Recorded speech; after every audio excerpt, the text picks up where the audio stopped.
yourself into never trying to do things. You can put yourself, in depression in the sense that you're locked in your room, lights are off, curtains are closed, watching a depressing movie, crying, eating ice cream, feeling, this, you can see the cycle, right? So your brain will give you what you ask it to do. And that's why it's really important for us to pull back that control and work to visualize, work to set goals, work to, work on those positive affirmations.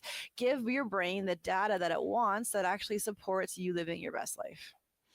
Is that the ultimate goal of therapy? Help you live your best life?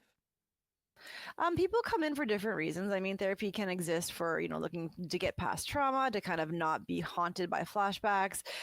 Therapy can work for, couples counseling. Therapy can work for individual counseling, for depression, for, anxiety, for addictions. Like a lot of these things come up, and it does bring it back to like just not feeling happy in a life. And whether that happiness is, acting out with addiction, or whether that happiness is high risk behaviors, or whether that unhappiness looks like, depression or anxiety or marital problems or trauma. Like how trauma shows up is obviously not very comfortable, right? People are getting flashbacks, it doesn't feel good.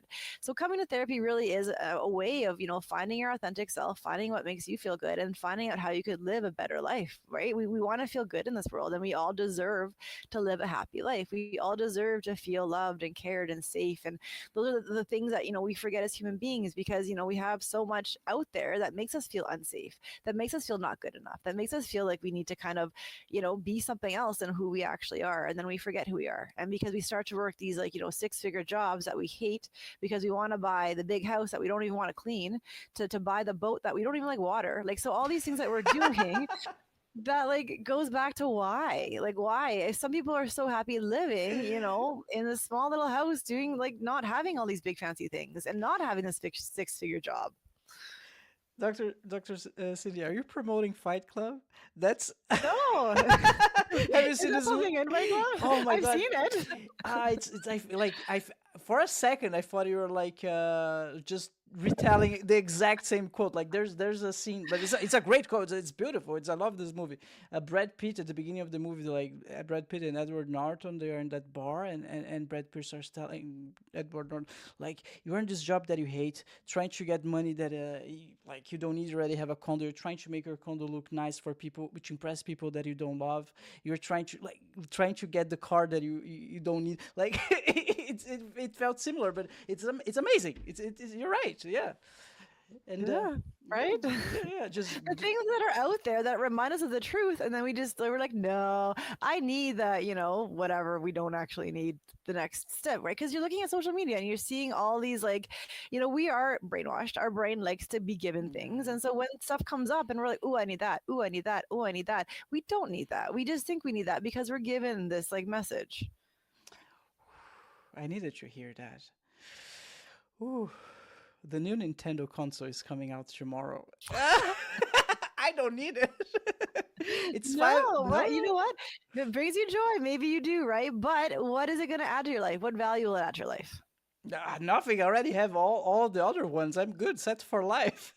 Right. And so what value would it add not to buy it? Oof. A lot of money in my bank account, which can be Right? invested for more important and rewarding life goals. And what would you rather than playing a Nintendo game? What would you rather do? Come again? What would you rather be doing with that money?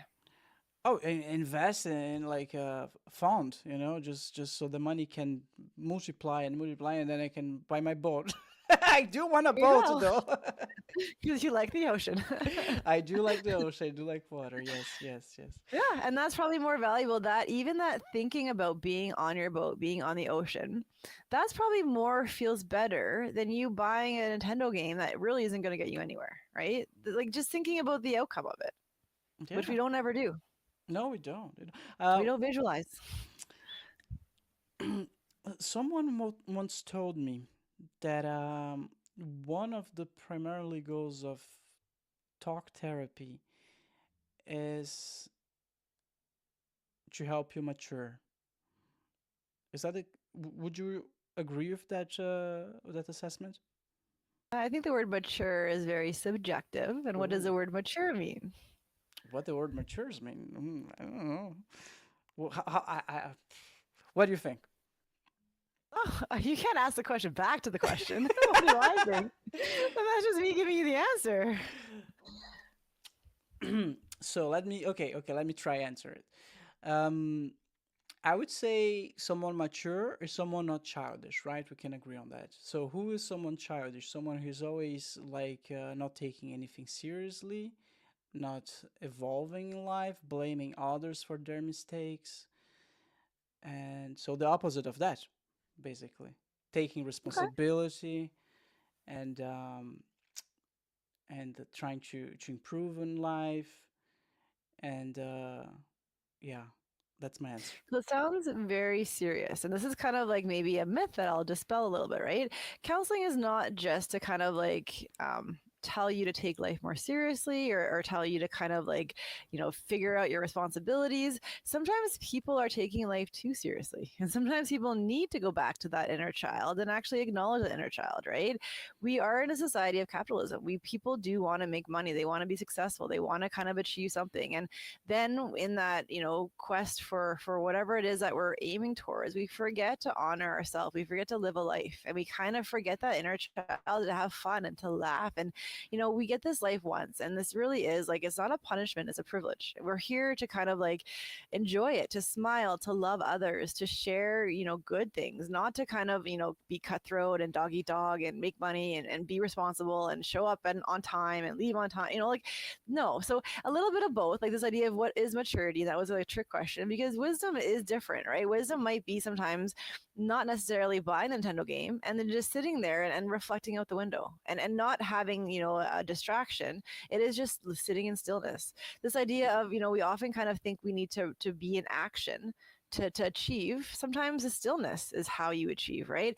We forget that rest is actually productive. Rest is essential for recovery and energy and all these kind of things. And so sometimes counseling is just to kind of talk it out, have a sounding board. Maybe some people do need to, get responsibility and mature, and maybe that's the conversation. Or maybe it's that you're taking life too seriously and you need to kind of just enjoy it. So counseling kind of can be a whole bunch of different things. Talk therapy can really have someone come and just challenge what they're believing and challenge what they're doing in life, and not to do it in a mean way, but to do it in a way of like what really matters to you. What is like your ideal version of a life, and are you living it? And that, maybe that is kind of what we mean around like accountability and maturity. But it's, we're all on this journey, we're all here for the first time. I do not know what your perfect world is going to look like or what it should be. And that's kind of when you come to counseling, you bring yourself, right? A counselor is not going to tell you who you're going to be in 5 years or 10 years. You're going to tell the counselor who you want to be in 5 years or 10 years. And that's kind of that safe place to unpack it and not feel judged or not feel like you're being told you can or can't do anything. It's just kind of a safe place. And that's kind of, people often think counseling has to come when you're like the bottom of the barrel, not getting up at night or not getting up in the morning and just living like the worst life. Counseling can be a nice place just to kind of be a sounding board, to kind of have someone who is not biased into your life, someone who kind of, is going to hold a safe space for you to do that hard work.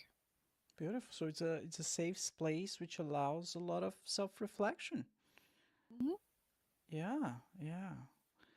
That sounds much better than you go to be mature. Put your grown-up pants and go get some make Right? some money. Yeah, Yeah. that sounds more interesting actually. Okay. How Dr. Cindy, may I ask how did you get got interested in becoming a therapist? Yeah, and you know what? I feel like I got here just by like my life aligning to this role. I grew up wanting to be a police officer, believe it or not.